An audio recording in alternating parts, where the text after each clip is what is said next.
Hi guys, here we are back again with chapter 2. We'll talk about management theory. There are going to be a lot of different theories. We're going to talk about a theory, of course, is just a general idea based on a researcher's uh, work to just generally explain why it is that things happen the way they do. There are always other reasons that things happen, but these are just general theories that people have come up with as to why things happen the way they do in the workplace. Okay, so why do we care about these management theories? Essentially, it's to understand what's going on, how you can solve it, maybe come up with some new ideas, try to understand why managers make certain decisions, um, how outside events are going to influence what goes on internally in an organization, and of course, ultimately, we always want to find positive results and come up with a positive solution for what's going on. Okay, so here we go. Management theories, two overarching perspectives. There's the historical, which is on top, and the contemporary on the bottom. For each historical perspective, there's a contemporary perspective that matches it.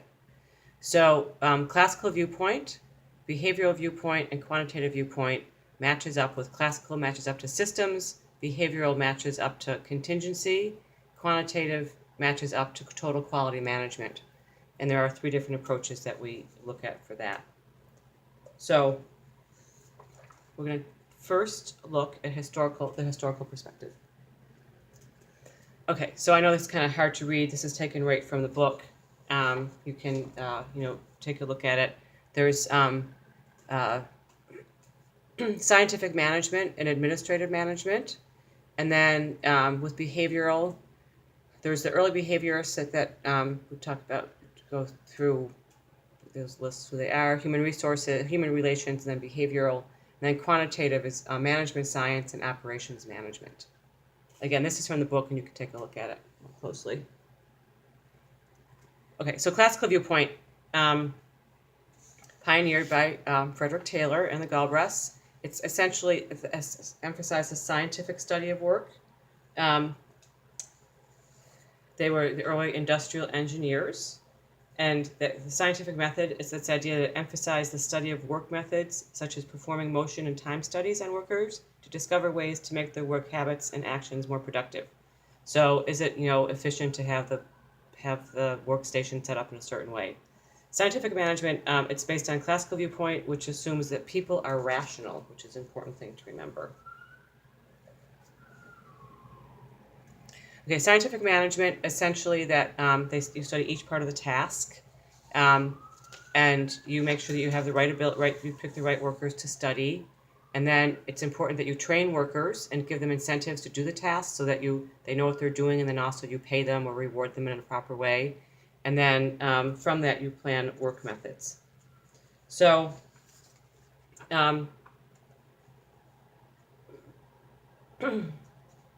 That's about it. That's really kind of it on that one. Okay, then the Gilbreth and motion study. Lilly and Frank Gilbreth, those are the ones that came up with the theory. They expanded on the idea of motion studies, and it sometimes even use movie cameras to film workers. They discovered that by carefully studying the basic motions of workers, they could eliminate unnecessary or unhelpful motions that would increase productivity of workers while at the same time reduce worker fatigue. So it's this idea that if let's say you're making a pizza, is it are the ingredients nearby? Is it easy? What's the best way to assemble it? That kind of thing. Okay, administrative management. It's this idea with managing the total organization. It's important from the historical perspective because it laid the groundwork for the way we think about organizations today. It was concerned with managing the total organization and not just individual worker tasks.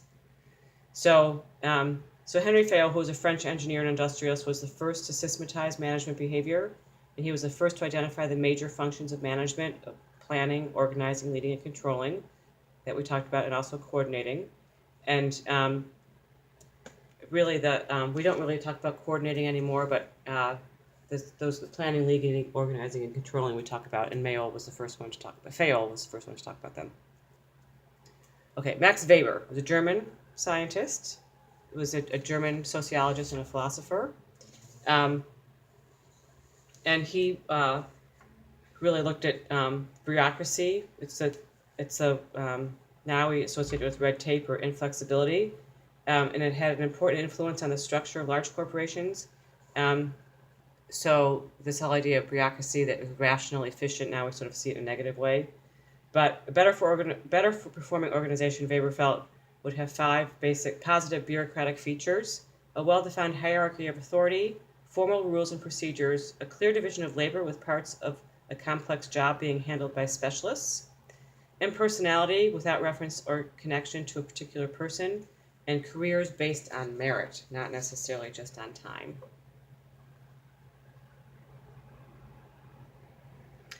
Okay, moving on. Okay, so why do we think the classical viewpoint is important?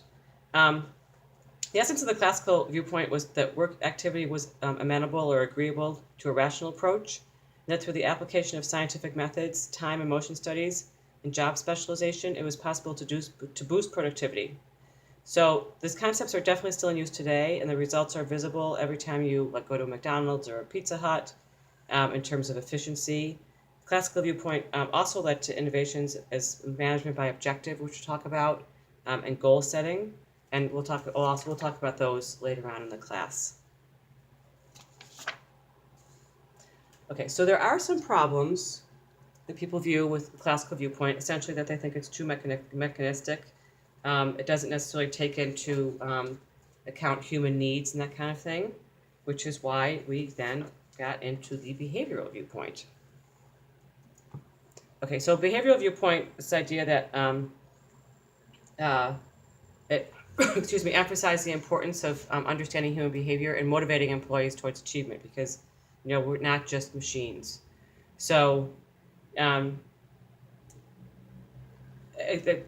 really the important part. That it looks at this idea of the human element. So there were early behaviorists, Ugo Munsterberg being the one.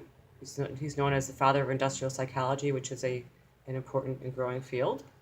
They study jobs and determine which people are best suited to specific jobs, because not everybody is good at everything. They identify psychological conditions that an employee would do their best work in terms of motivation and that kind of thing. And then they come up with management strategies to try to influence workers to try to motivate them. So, different incentives. So, sometimes when you work in restaurants, maybe, whoever sells the most number of specials or something would get, some kind of benefit or, an attendance award or something like that. Okay, so another behaviorist was Mary Parker Foley. She believed that organizations should be like communities, that people should feel a part of something, part of the greater whole. That everybody works, that managers and subordinates work together in harmony, and that if there are conflicts, they should be resolved by having managers and workers talk over differences and find solutions that would satisfy both parties. It's the idea that everybody's in it together. It's the idea of integration. And then the work process would be under the control of the workers, but with the relevant knowledge, rather than with managers, it's just the facilitator. So this idea that workers understand why they're doing what they're doing, and they're not just being told what to do, that they actually are playing a role in what goes on, and actually what their job tasks entail, and what's best for the most efficiency. Okay, now we have 2 more early behaviorists. Elton Mayo, you can see this as late 19th, early 20th century. So this idea of really led the productivity productivity studies that were also called the Hawthorne studies, and ultimately the Hawthorne studies were faulted for being poorly designed and not having enough empirical data or evidence to support the conclusions. However, they did succeed in drawing attention to the importance of the social man, that is, that we're social beings, and that we need to use human relations in order to improve productivity. And then as the idea that it then eventually moved into the whole idea of the human relations movement, which are the contemporary theories. So the Hawthorne effect, too, is a very important concept, and the ones that we still talk about, that employees work harder if they receive added attention, and that if they felt that if employees thought that the employer actually cared about them and that someone paid special attention to them, that they would work harder. And that is true. That's basic human behavior. Okay, so human relations movement, that whole idea proposed that if managers had better human relations with their workers would increase their productivity. Again, it's this idea that we are social beings, and we need some level of interaction with people. Now, perhaps the most well-known of that is Maslow's hierarchy of needs. You'll talk about it in a variety of different classes. We talk about it in management. We talk about it in marketing. We also talk about it in organizational behavior, which is a second-level management class. So this idea, there's 5 levels: physiological, safety, love, esteem, and self-actualization. Physiological is this idea that your physical needs are met. Food, clothing, shelter, comfort, that kind of thing. And unless you can't move on to you can't be concerned about the next level until the level before is taken care of. Safety needs, that there's some sort of physical safety and emotional security. So if someone might respond to that in terms of offering secure wages or a benefits package or retirement, that kind of thing. Love need is that we all have a need for social interaction, and so maybe it's a company softball team, or you might have a weekly happy hour, a monthly happy hour, that kind of thing. Then next is esteem, that people need to feel good about themselves. So you might have bonuses, promotions, Employee of the Month award, some kind of recognition that people want. Some levels, people have the need for self-respect and status and self-confidence, and it's achieved in the workplace by, as I said, bonuses, promotions, or rewards, public recognition, that kind of thing. And then self-actualization is at the highest level, and that's this idea that we need for self-fulfillment. We need to reach to do what we are meant to do, to reach our highest level, and reach our abilities use our abilities to the fullest. So maybe it might be to vacation time for personal growth, or that kind of thing. Or also an opportunity. We're going to talk about human resources, and when you have an annual review, having the manager being able to fully understand what it is, say that the employees are interested. What are the employees' personal goals, and trying to fit those into their work goals.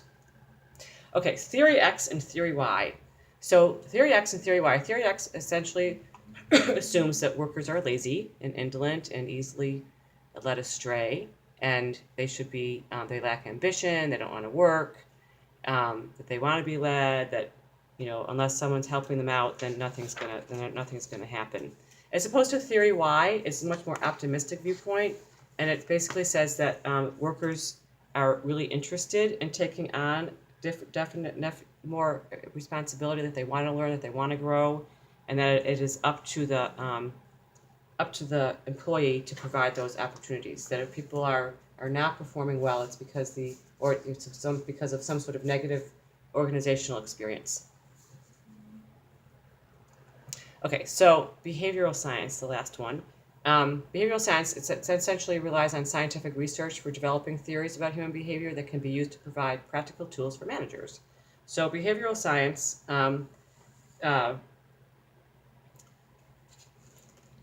generally rely on scientific research for developing theories about human behavior.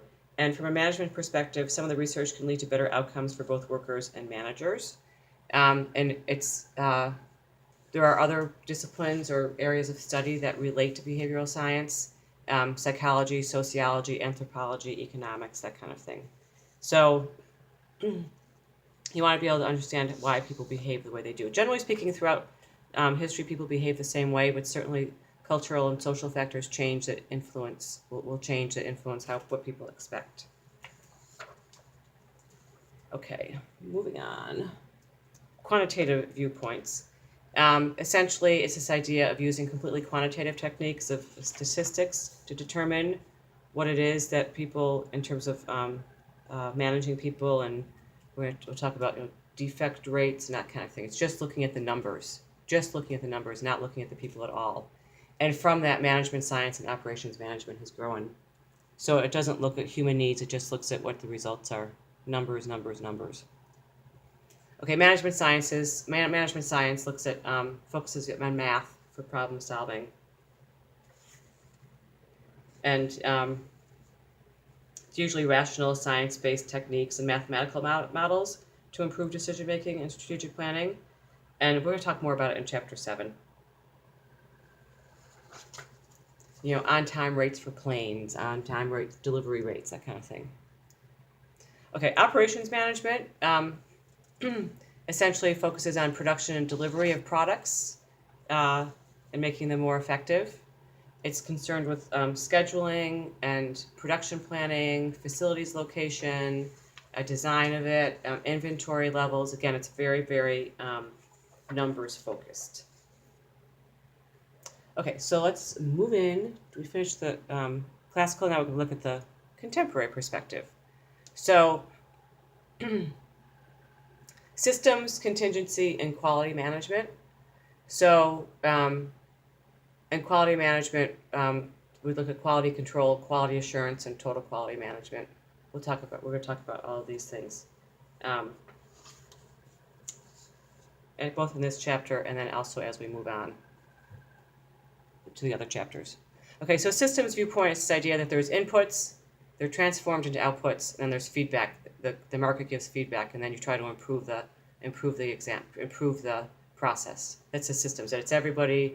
That it's this transformation of inputs into outputs, and that it's the process. It's the responsibility of the organization to create the product. So it's this idea of the interrelated parts. It's a system. That an organization is a system of interrelated parts. So you can look at things in terms of subsystems. If you have in a restaurant, there's the people who make the food. There's the people who deliver the food. There's the people who order the food. That they're all work together, and it's all part of a larger environment.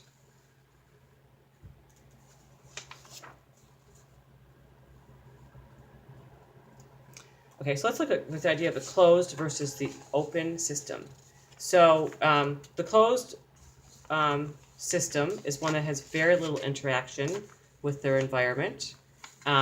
Open systems, it's kind of impossible to not have any interaction because otherwise you wouldn't have customers or vendors. But because most organizations really are open systems, that there's continual interaction with their environment, and that's what's really important. So anyway, complexity theory is sort of the ultimate open system and recognizes that all complex systems are networks of many interdependent parts that interact with each other according to certain rules that have been set up by management. And it's often used in strategic management and organizational studies, and that this study or discipline seeks to understand how organizations considered as relatively simple and partly connected structures adapt to their environment. So it's this idea that there's all these systems working together.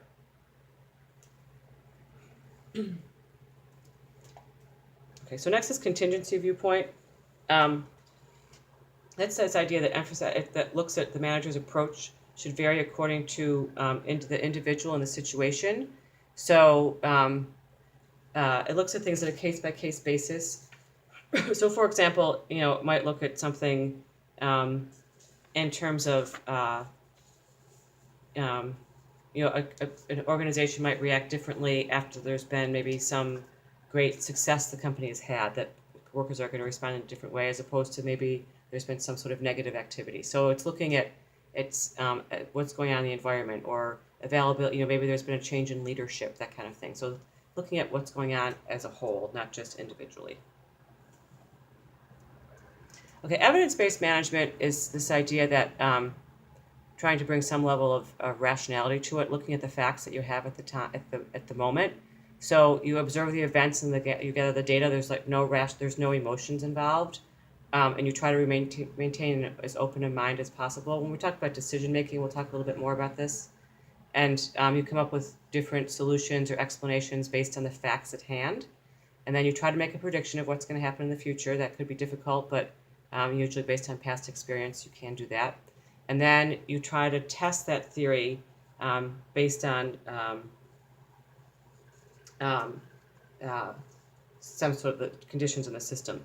So evidence-based management also is often referred to or likened to medical decision making. They just look at the symptoms at the moment and the data at the moment and make a decision. Okay, so quality management, it's not necessarily a theory, but it has an impact on management perspectives. So, people are always interested in quality. And then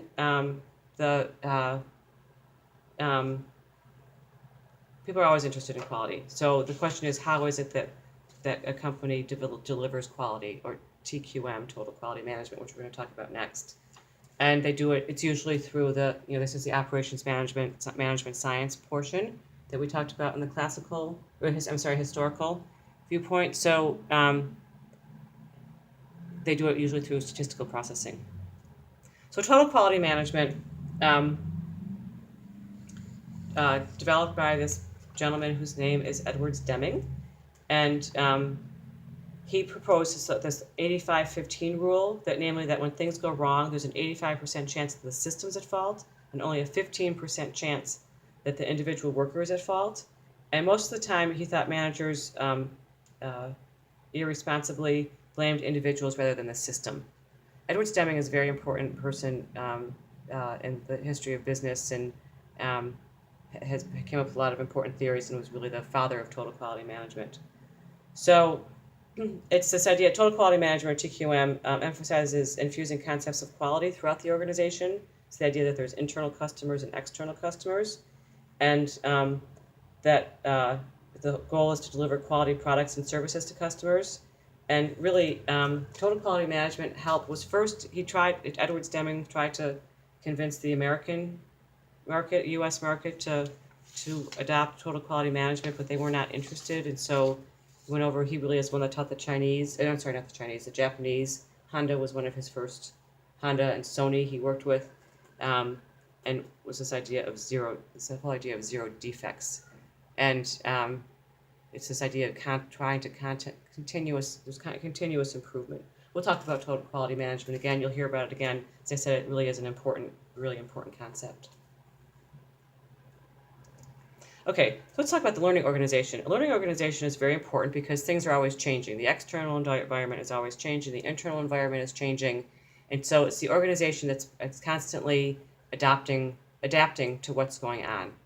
And it shares information, and it's able to modify its behavior to reflect new knowledge. So one thing that we see now, certainly in the car industry, that fuel cars, gas-based cars, are being phased out, and we're going into the electric cars. It's a learning organization that's willing to take that chance and come up with a new idea and respond to market factors, internal and external factors, and that kind of thing. So a learning organization is very important. It's the classic example of the company that makes buggy whips. Once the car was taking over the roadway, the buggy whip is not needed anymore. So that was not necessarily a learning organization. You need to keep up with what's going on, and you have to be receptive to hearing what your customers think and what your employees think. Okay, so how do you build a learning organization? There has to be some level of commitment to learning, but you have to publicly promote learning and give permission for employees to make and learn from mistakes. And also, managers have to work to generate ideas that have some level of impact, and then also help to increase their employees' competence through training and experimenting with different ideas and engaging other people in the process. And then managers can also work to generalize ideas with impact by reducing barriers to learning, such as rewarding risk-taking, reducing the fear of failure, and increasing cooperation. So all of these things are really important, and to be able to, to be willing to grow and look at things and really be reflective on what's going on and be honest with what's happening with the reality of what's happening, not just what you want to have happen. Okay, so that's it for chapter 2, and I'll see you back here for chapter 3. Thanks, guys.